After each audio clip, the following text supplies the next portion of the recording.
At Morris Finance, we understand that without the right vehicles, your business stops. That's why we offer clever car, ute, van and boat finance packages to move your people and goods. Do the right thing for your business. Contact Morris Finance today.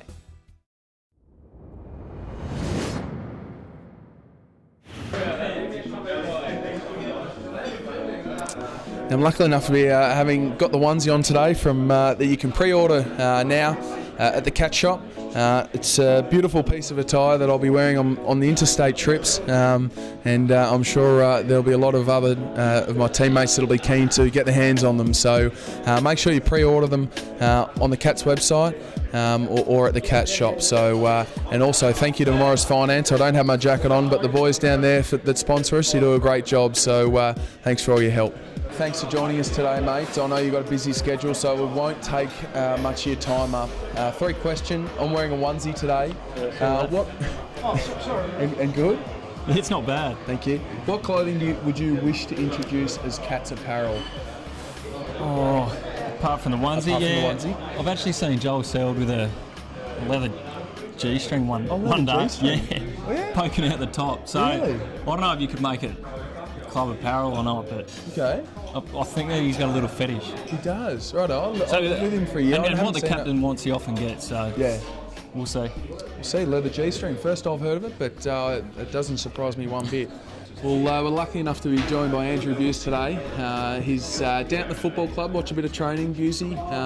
Good to be back around the place again. It's always good to drop into the inner sanctum. Not being privy to the area on a daily basis is probably a healthy thing, but it's great to come down and see what you young bucks are getting up to. Exactly, and we're lucky enough to have your son Jed down here, and I'm sure you know how much things have changed from your time, but we've got a few questions. I had trouble getting in the gate, mate, to start with. Yeah. The turnstile's gone, if you didn't know, and you need a keypad entry to get in, so that was a difficulty at the beginning, but the old method of climbing the fence still coming to play. Still works, that's right. We have that on to keep the riffraff like everyone, you and my dad out, exactly right. So, mate, this is going to be very entertaining. I'm wearing a onesie today, which... That's very nice too. Yeah, thank you. Have a few lovely compliments on it. Which clothing do you wish was a part of the Geelong Cats apparel? Well, there was a very, very disgusting blazer that was issued to the players. Once you played your very first game, you may have only played one, but once you played your one game, back in my time, they had a very, very disgusting light blue blazer with a Geelong Footy Club emblem on the pocket. Now, blazers must have been, a thing of that day, yep. But even as a young buck, strangely, you always had the urge and desire to get that game, so you get that filthy, rotten blazer, which is still sitting in my locker full of moths. Beautiful. It's obviously means a bit to you. Well, your old man will have one, and I'm telling you, he won't be proud of it. I'll have to search through the cupboard when I get home and see if I can find it.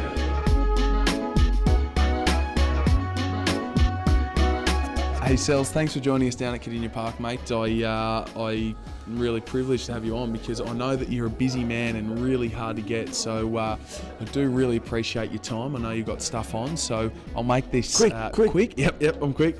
I'm wearing a onesie, obviously. You can get down at the Cat Shop. You can pre-order online. What clothing do you wish that we could introduce down at the Cat Shop? I think we've seen like the Natanui hair sort of things at other football clubs. Where are you going with this?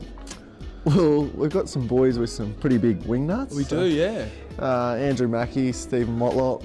Yeah. Probably yourself. A little bit stiff, but that's okay. I think we should maybe bring out the ears. The Steve Motlop ears. Yeah. I like it. Just like a little, well, not a little, but big. Yep, on a headpiece. Yeah, I like it. So that's very good, actually. Good. Stephen Motlop, big ears. Rudd and Abbott debate this Sunday. Who's the best arguer at the footy club? Probably Stephen Johnson. Yeah, I think he's a clear winner. Pretty easy. Tom Lonergan debates everything.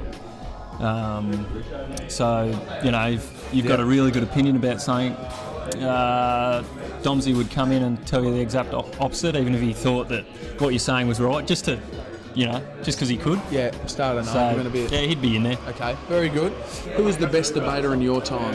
Well, the best person who would put up an argument was probably Gavin Exel. Now, Exel was a full forward, kicked 10 goals one day against Chris Langford, against the Hawks I don't know what it was 1989, the first time that we played them, Princes Park. And Exel had the ability to argue with every single coach we had. In fact, John Devine one day had his back to him and he's made a statement about the team. He said, if anyone disagrees with that, please stand up. And he didn't even turn around. He said, sit down, Gavin, because he knew Gavin was up for an argument. Oh, very good. I've learned don't argue back with a coach. You can find yourself in a bit of trouble. Straight up. Taco Bell has just brought out a waffle taco. What's your secret shame food? Shame food would be something that I would consider of the night after. So the food that I would probably highly recommend, and it is a big shame food, would be the pork chop with a string attached to it, because you can use it a couple of times. That's a shame food. Very good, Bewsy. Well, mate, thanks for joining us on down at Kardinia Park. I really appreciate it, and it's great insight to back when you played. So, mate, I hope you have a good day and enjoy yourself, and I'll let you get back to your food. Thanks, Tom. Thanks, Bewsy. What's your secret shame food? Oh, Tom, Yes, you've Joel. caught me out here. Oh, There's- some daring there girl she hazelnut. It's actually You know lovely. where I found this? Where? No, I don't. Where? Oh, I found it in locker 26. And actually, we might pan over here. There might be another one in here. Oh yeah, that's right. A fruit and nut. Okay, now, And that hasn't been set up. I found those No. in there yesterday. And let me explain. Mitch Duncan decided it would be a good idea to buy me 5 packets of those for my birthday and put them in there because I do have a bit of a chocolate addiction.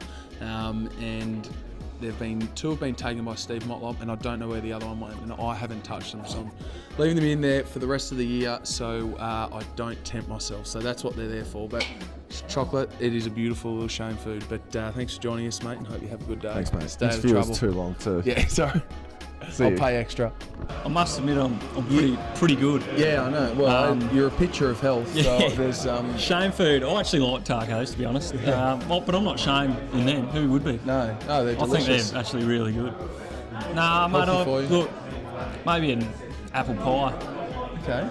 I like an apple pie, but yeah. And does your wife Georgia cook that for you much? Yeah, or- she does. She does a bit. Although since Freddie's come, it's more apple puree now. So You have yeah, to do your own we're going to get cooking. her back on the horse. Yeah.